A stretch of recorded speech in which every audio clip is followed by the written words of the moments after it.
Salutare abonaților! Astăzi vom face tier list-ul meu de YouTuber preferați. Hai să facem 5 sau 6 5, 6, 6, 7. Hai să facem 6.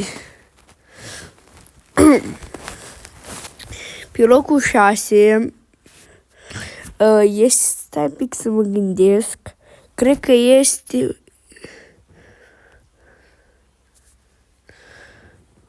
locul 6, cred că este. De asta nu prea sunt abonat la el, că am fost abonat, dar am uitat să mă abonați. Abonați să joc la el, nu uitați. Și la mine, please. Și, Mădălin, de să explic un pic despre el. Știu că am puteți să-l știți. Să spun de ce printre youtuberii mei preferați.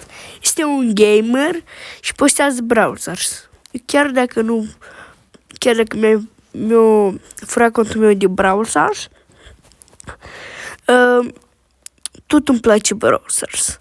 Și este un youtuber gamer foarte popular.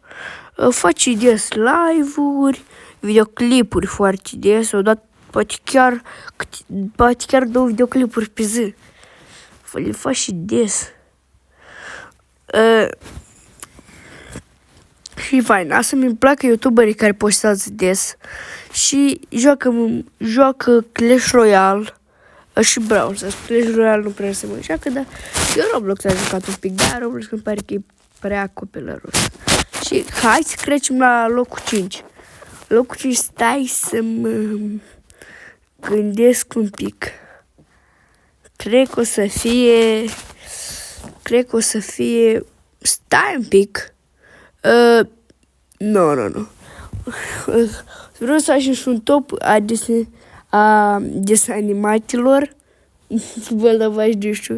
Nu vin la gură cum să le zic. Locul 5 cred că îl punem pe... Stați un pic. La povești.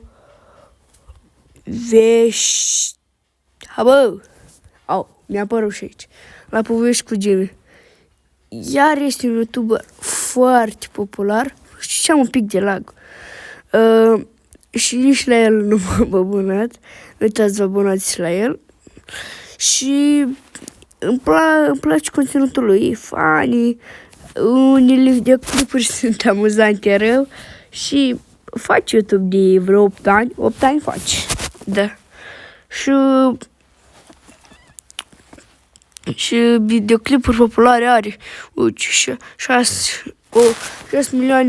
de vizionări care nu se în viața mea. 6.600.000, 5.800.000, 5.800.000, face bombă.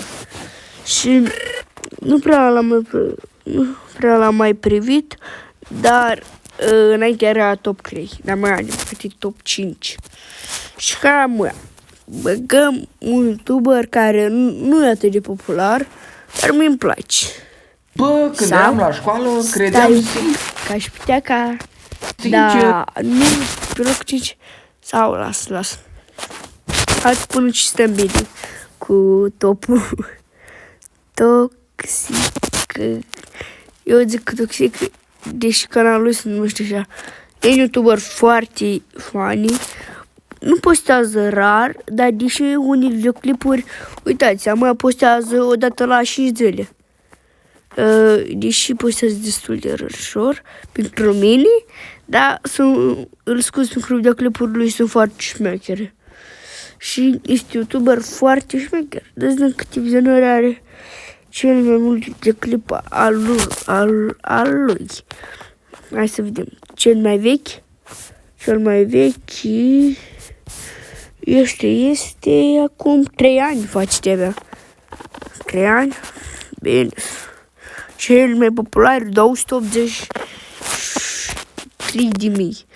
Și nu uitați să vă abonați la el dacă vreți. Este funny. Locul 4 o să fie interesant. Să mă gândesc un pic. Locul 4 cred că o să fie youtuber care mi-mi place. Stai lac. Un pic. Nas Cristianer 22 și nu știu cine s-a abonat la ei, parcă eram abonat la ei. El tot postează des.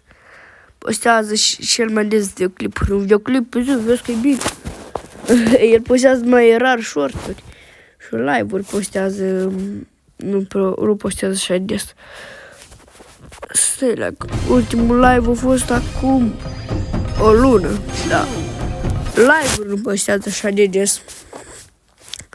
Și locul 3 intră un youtuber legendar pentru mine și fraii meu, Nocivanu Barosanu. Ăsta da, s-a abonat. Youtuber legendar. Rău de tot. Și nu știu ce youtuberi. Că mi-am băgat youtuberii mei preferați. Și da. Ia am făcut. Stai un pic să văd. Stai un pic zăt, că am uitat câte aerele să le-am făcut. Să le numărăm. Să că așa de prost. Hai să numărăm. Primul a fost Mădălin. Locul 5 a fost Mădălin. Locul 4 la povești cu Gini. Locul 3 amintirile lui Toxi. Și nu, stai un pic. Locul 6 mi pare. Nu, dar locul 4 erau amintirile lui Toxi, locul 3 e Nocivanu și locul 2 este Tudor. Uitați, vă abonați la el, e fratele meleu. Postează destul. Scuzați că am zis că postează destul de des, înainte posta. Dar mă eu luat o mică pauză. Și uitați, vă abonați la el, că e fratele meleu. Și eu dacă vă abonați la el, dacă faci și măcar cât vă abonați pe videoclipul ăsta, eu îl convinc să postez mega des. Des, odată la o zi graci. Des. Și primul youtuber preferatul meu sunt chiar eu. Barosanu. Și că nu prea am mai postat. Deși vreau să postez câteva vloguri. Cam microfonul, sunt bine, sunt pregătit de vloguri. Dar afară vremea nu ține cu mine. Și nu uitați să vă abonați la canalul meu și la canalul tuturor youtuberilor care sunt din topul meu. Vă rog.